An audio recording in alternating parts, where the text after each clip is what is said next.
She was an experienced necromancer, but what emerged from the earth was no trick, and her scream of terror tore through the night. What made a witch fear what she had evoked? A torn cloak rests upon the packed earth floor of a dark cave. What if the witch truly summoned Samuel from the dead? In the next few minutes, we'll reveal what the original Hebrew says about this disturbing biblical apparition. The King of Israel is on his knees. The man who once led armies with the fury of God himself now hides in the shadows of the night, disguised and trembling. He crossed enemy lines not to fight, but to beg for an answer, any answer. Heaven has closed itself off to him completely. The prophets are silent. The priests have been massacred. The Urim and Tumim, the sacred stones of revelation, no longer glow. Dreams bring no more visions, only the terror of an imminent end. Before him, a woman condemned by his own law sprinkles dust upon the fire.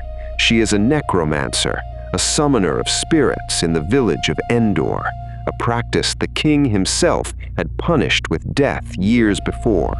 But despair holds the power to rewrite the rules of faith.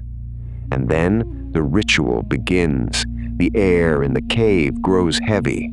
The woman gazes into the shadows and suddenly lets out a deafening scream, a cry of pure terror that would echo through the millennia to come. She falls to the ground, not like a charlatan staging a trick for a gullible client, but like someone who has just witnessed the natural order of the universe torn asunder. What she saw emerge from the earth was no smoke trick, no cheap illusion. The biblical text describes an encounter that defies everything we think we know about death, magic, and divine sovereignty.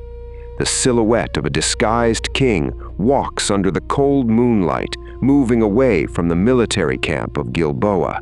To understand the weight of what's about to unfold, we need to turn our eyes to the valley of Jezreel.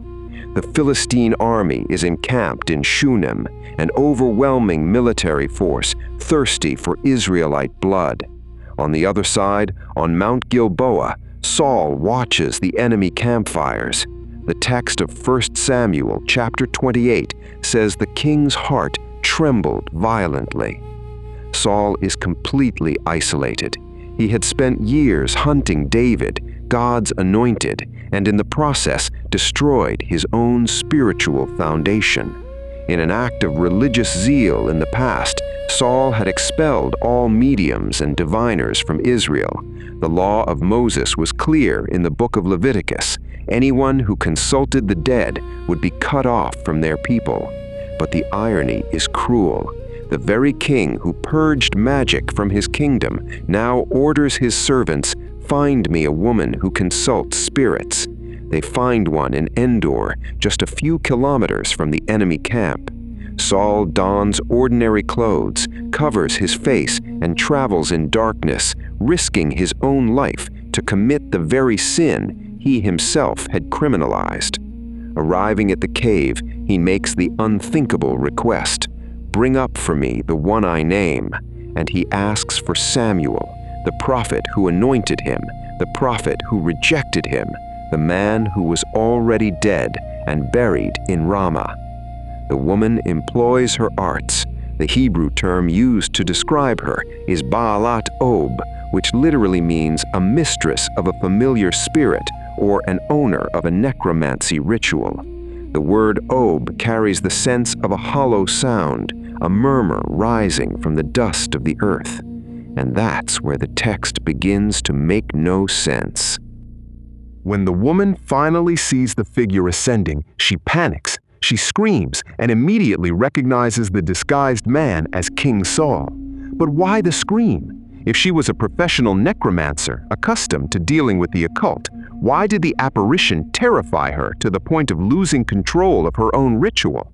And even more intriguing, when Saul asks what she's seeing, she responds using a specific word in Hebrew, "I see Elohim ascending from the earth." Elohim. the same word used for divine beings or even for God himself. What exactly emerged from that packed earth floor? A yellowed scroll is unrolled by trembling hands, revealing ancient Hebrew letters that have divided scholars for centuries. But what no one notices in this verse is the terrifying precision of what happens next. When we encounter this text, the first natural reaction is theological skepticism.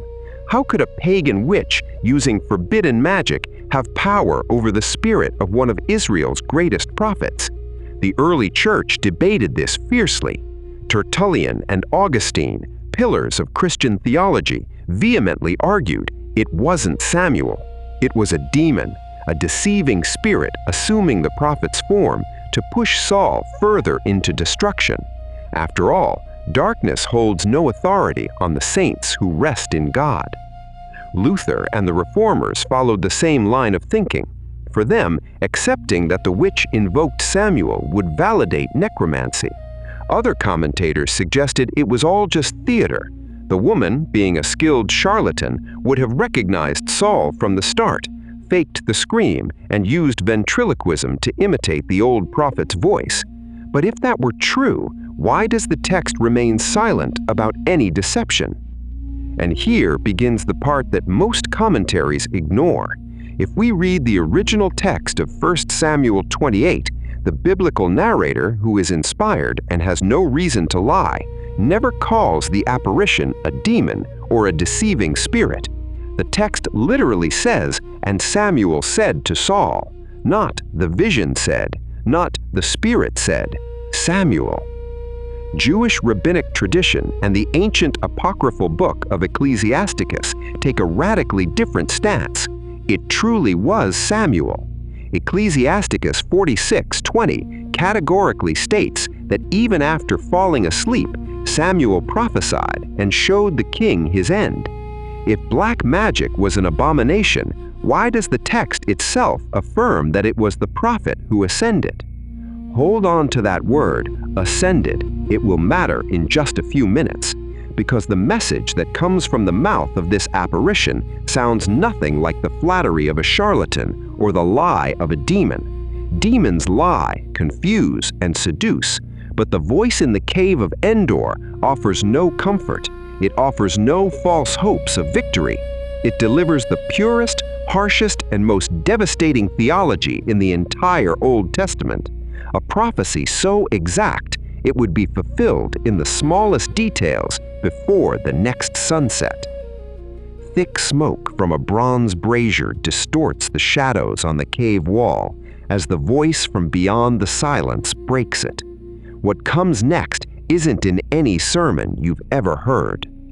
The key to deciphering this millennial mystery isn't in what the witch did, but in what she failed to do. Let's look again at the moment of the scream. Hebrew grammar suggests something subtle yet monumental. The woman screams because the apparition occurs before she finishes or even begins her usual evocation ritual. She didn't control the spirit's ascent. She was overwhelmed by it. God did not answer Saul through living prophets, nor through dreams, nor through the Urim and Thummim, but in his absolute sovereignty, he chose to use the very scene of Saul's sin to deliver the final sentence.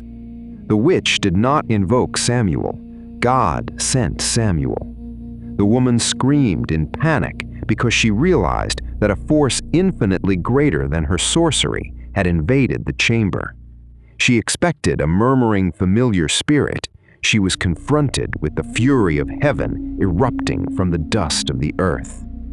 And when the figure speaks, the words are like hammer blows. "Why have you disturbed me, bringing me up?" asks the spirit. Saul, with his face to the ground, confesses his utter abandonment.